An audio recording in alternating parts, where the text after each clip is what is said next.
Oi, gente, eu sou a Gisele Vequim, eu sou atriz, trabalho como dubladora, como artista de voz, sou radialista, comunicadora, narradora e por aí vai. Tudo que é arte e voz, eu estou ali no meio. Eu vim hoje aqui conversar desse simpósio, né, de cinema, o primeiro simpósio de cinema internacional do Pod.cine. Tá certo o nome, né, gente? Tá. Sobre voz, sobre a minha carreira. Eu vim aqui especificamente para falar desse nicho, mas eu quero voltar um pouquinho e falar de arte. Como que a arte começou na minha vida? Por que eu segui esse caminho? Porque a minha voz já era grave de criança? Não. Puxando na memória, eu me fiz essa pergunta e eu lembrei que aos 10 anos eu ia muito ao teatro, sozinha, no Anfiteatro Municipal de Santa Bárbara do Oeste, que é no interior de São Paulo. Um anfiteatro pequeno, ali embaixo da prefeitura. Tinham espetáculos infantis todo domingo às 10 da manhã. Eu estava lá, na primeira fila. Da onde surgiu essa vontade? Por que eu pegava minha bicicletinha, ou por que eu falava, mãe, me leva, ou pedia para a vizinha me levar? Da onde surgiu isso? Me perguntei, busquei na memória da escola, dos projetos sociais que levam teatro até a escola. Isso, eu estou falando de quando eu tinha 5, 6, 7 anos, sabe, prezinho, primeira série. É desse lugar que se formou em mim a paixão pelo teatro, o respeito pelo palco e a vontade de contar e assistir histórias, porque eu sou uma compulsiva de ir ao teatro. Eu gosto de cinema, eu gosto de espetáculos musicais, concertos, eu vou atrás. E a gente tem muito disso nesse Brasil, temos muitos projetos sociais e a gente tem que aproveitar. Voltando. E eu me lembro que os espetáculos na minha escola eram sempre no pátio, onde é o nosso recreio, que é o nosso espacinho sagrado quando a gente é criança. Fazia ali o espetáculo, eles montavam, a gente ficava nas salas. Ai, o que vai ter? Eu ficava ansiosa e sentava na primeira fila e, como uma boa menina que fala mais do que o homem do saco, eu levantava a mão, queria saber de onde eles tinham vindo, como é que eles faziam. Ok, fui crescendo, já muito ávida do que eu queria fazer, e pedi para minha mãe me deixar fazer teatro numa cidade vizinha, Santa Bárbara do Oeste, Campinas. Ah, mas como é que você descobriu esse lugar? Listas amarelas. Se alguém se lembra disso, não existia internet na época, não existia nada disso. A gente pegava uma lista telefônica e lá no final tinham as empresas. Eu fui de cidade por cidade até encontrar uma escola de teatro chamada TESPES. Iniciei no TESPES com 12 anos. Eu pegava um ônibus de Santa Bárbara do Oeste e ia para Campinas sozinha de ônibus. Não tinha GPS. A moça pelo telefone me falou onde que eu tinha que descer, o ônibus que eu tinha que pegar e eu fui. Primeira vez que eu cheguei naquele lugar, o primeiro contato que eles faziam a gente ter sensações. Então, eles fizeram todo o espaço da porta até as salas de ensaio com grama, pedra, cascalho, folha seca, folha úmida. E eu fui, e vendados. Essa foi a parte legal. Eu não conhecia ninguém, estávamos todos de mãos dadas, de olhos vendados, andando por toda aquela experiência. Eu tinha certeza que era ali que eu tinha que ficar, que era essa sensação que eu queria ter, de estar de mão dada, no escuro, com gente que queria o mesmo que eu, e tendo sensações incríveis e dividindo isso. Porque isso, para mim, é o teatro. Isso, para mim, é a experiência de atuar e de estar na poltrona assistindo. Essa troca, essa sensação, esses flashbacks, esses insights, é isso que move a minha vida. Bom, fiz o teatro lá, achando que isso era o que eu tinha que fazer. Mas, na minha cabeça de 12 anos, eu fiz dos 12 aos 14, a minha vida ia ser bancada pela minha mãe, porque ela me dava o dinheiro para eu ir, pagava a escola, pagava o figurino e eu ia lá fazer. Aí, nesse lugar, no TESPES, tinha um grupo de teatro profissional, que eles iam se apresentar e eles ganhavam dinheiro. Aí eu falei, era Andréia o nome dela. Falei, Andréia, como é que faz para ganhar dinheiro? Que eu queria, né, parar, que a minha mãe não pagasse mais. Ela, bom, você tem que tirar o DRT, você tem que se profissionalizar.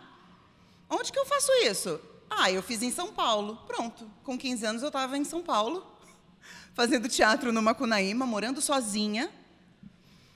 Não aconselho, não é uma coisa hoje que é muito fácil, tá? Isso foi há 25 anos atrás. É tempo pra caramba, não aconselho, tá? Essa parte, esquece. Mas eu estava lá, fui, estudei, me formei em 2003. Abril de 2003 eu tive meu primeiro DRT, e aí eu já comecei a dar aula de teatro para criança, por quê? Lembra que foi assim que eu aprendi? Foi o que eu vi na escola, fazendo teatro? Foi lá, era lá que eu queria estar. Fui dar aula para criança, aí você descobre grupos profissionais, você vai, trabalha, e aí outras coisas começaram a surgir na minha vida. Porque a arte ela tem um leque muito grande. Eu não sonhava com televisão, eu não sonhava com cinema, eu nem sabia o que era isso, gente. Hoje parece que a criançada já nasce sabendo, né? Os adolescentes têm mais informação, eu não tinha. E eu também não tinha o sonho, porque o sonho nunca foi mais. O sonho sempre foi ser. Então, eu estava tão feliz ali que eu não fui buscar outra coisa. Mas as coisas foram chegando. Um sonho, não era bem um sonho, mas uma coisa que eu achava incrível, era na TV Cultura, tinha um programa que chamava Contos de Fadas. E era internacional, tá? Eram atores ingleses, se eu não me engano, que contavam as histórias e tinha uma narradora. Eu falava, gente, eu queria tanto ser essa narradora para contar essas histórias. Eu queria saber contar desse jeito. Mas eu guardei aquilo dentro de mim. Um tempo depois, surgiu o Planeta Terra, que é também um programa de documentários na TV Cultura. E eu falava, caramba, que maneiro ficar narrando tudo isso e ser a voz ali dentro, contar histórias. Ali foi surgindo, foi nascendo em mim a vontade de contar histórias. Segura essa informação. Jairo Matos foi meu professor de voz. No teatro a gente tem aula de tudo, né? Um professor de voz, ele falou, cara, você tem uma dicção muito limpa, uma intenção diferente. Vai fazer dublagem? Eu falei, vou. Onde que eu vou? Onde que eu vou? Me dá esse telefone aí. Fui em 2 casas de dublagem fazer estágio na época. Eu estou falando isso 2005, gente, mais ou menos, tá? 19 anos atrás. Fui, fiz os estágios, só que eu já era grande, desse tamanhão todo, já tinha essa voz grave. Cheguei lá para fazer o estágio. Aí o diretor falou, vamos fazer um teste. Aí ele colocou para fazer um teste uma mulher, a atriz, né, do filme, era uma policial, uma mulher negra, de seus 40 anos. Eu tinha 15. Não deu certo. Por quê? Porque naquela época, talvez, como existe ainda, a gente vai falar sobre essas caixinhas, tinham caixinhas de voz, caixinhas de modelos. A mocinha é assim, a malvadinha é assado. Então, a minha voz não coube ali. E ele falou para mim, olha, eu acho que não vai rolar, sua voz não encaixa aqui. Sabe o que eu fiz? Nada. Eu acreditei nele. Lembra que eu falei que eu era bem inocente? Eu acreditei nele, fui embora. Fui fazer teatro, fui fazer outras coisas e fui fazer rádio. Porque no rádio, sim, eu fui bem aceita. O rádio me adorou, sou expansiva, falo pra caramba, já sabia ali, aprendi rapidamente a mexer nos equipamentos. Fiquei um tempão no rádio.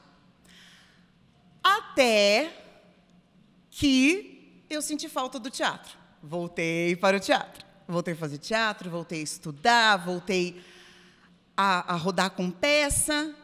E a vida me deu uma rasteira. Tive que parar com tudo, tive que trabalhar em outras coisas. Fui trabalhar com marketing, fui trabalhar com mídias sociais. E aí, a vontadinha da dublagem voltou. Estava meio tristinha, assim, sabe quando você está precisando de um up?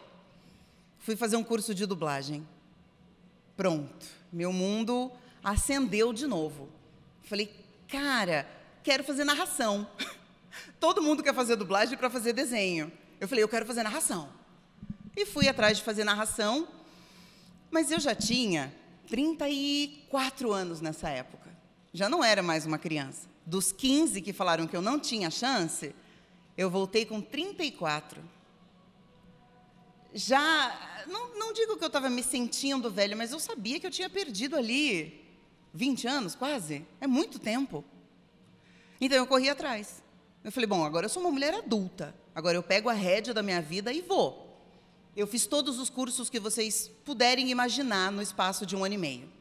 Fiz curso com a Mabel César, também com Felipe Grinan, com o Cláudio Galvão, do Rio de Janeiro, com a Melissa Garcia, fiz 2 cursos, fiz curso no Senac de Campinas, fiz curso no Senac de São Paulo, eu fiz curso de narração com o Lauleta, com o Nicola Lauleta. Então, em 1 ano e meio, eu fiz mais de 10 cursos. Eu fui atrás para correr atrás do tempo que eu perdi mesmo. 20 anos é muito tempo. Eu tinha que estar junto com as pessoas que estavam ali, fazendo direito. E começou a dar certo. Porque aí a minha voz e a minha idade já condiziam com aquela caixinha que eu falei, da voz grave. Então, eu já comecei a ganhar personagens grandes, médios, mães, avós, tias, algumas mulheres de 25, porque aí a voz já equivale. E fui tendo algumas sortes, alguns presentes. Mas, veja, não foi bem sorte. Às vezes eu me engano, eu me saboto. Eu investi muito dinheiro em 1 ano e meio. Todo o dinheiro que eu tinha, eu investi em curso. Para conseguir chegar lá na hora do teste, ou na hora de fazer um registro de voz, eu dizer que eu tive sorte e passei. Não foi sorte, foi trabalho. E muito dinheiro investido. E eu sei que não é todo mundo que consegue fazer isso. Eu consegui fazer porque eu já era uma mulher adulta, já trabalhava, tinha uma renda, tinha um marido que também podia ser o meu esteio aqui atrás, e eu pude investir. A gente tem que deixar esse recorte bem claro, porque não é nem sorte, quem não nasce numa família ali de dubladores, que já vai crescendo e aprendendo, né? Então, não é sorte, é investimento, mas também, se você não tem grana para investir, vai devagar. Não desista, mas vai devagar, vai investindo, também não saia fazendo tudo de uma vez, que o mercado... A Mabel César ontem fez um simpósio aqui, e eu participei, e ela falou essa frase, não tem tanto trabalho assim para todo mundo. Né? Não dá para você chegar e você já vai entrar nesse mundo e mergulhar nele e viver somente dele. Estou falando do mercado de voz. Mas será que eu também não estou falando do mercado de teatro? Será que eu também não estou falando do mercado do cinema, da produção, do rádio? Sempre é assim. Quando a gente vai começar algo novo, a gente tem que ir, sim, com os 2 pés no peito, mas sabendo que embaixo da gente tem um colchão se a gente cair para amaciar a queda, entendeu? Bom, só para... Vou finalizar, que as minhas sortes foram... Essa história é muito legal. Teve uma greve de caminhoneiros em 2018. Não tinha gasolina, não tinha gasolina no posto, a gente ficou meio que preso, assim, não tinha gás de cozinha. E eu recebi uma mensagem de uma casa de dublagem, que eu trabalhava pouquinho. Aí apagou a mensagem. Eu mandei, oi, você me chamou? Azil Ferraz. Aí ela, desculpa, linda, não era você. Eu, cheia de coragem, respondi, se você precisar de mim, eu tenho gasolina. E foi minha sorte. Olha que doideira. Foi sorte ou foi petulância? Foi sorte ou foi coragem? Ela falou, tá bom.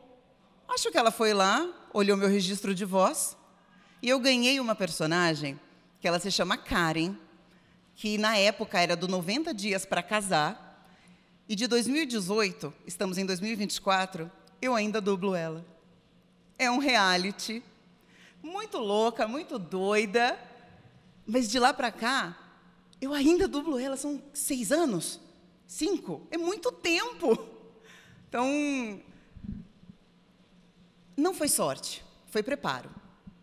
Eu me preparei em todos aqueles cursos para, na hora dessa oportunidade, né, do celular, eu poder arriscar. Olha, se precisar de mim, eu tô aqui.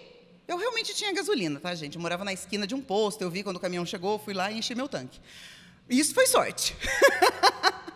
Isso foi sorte.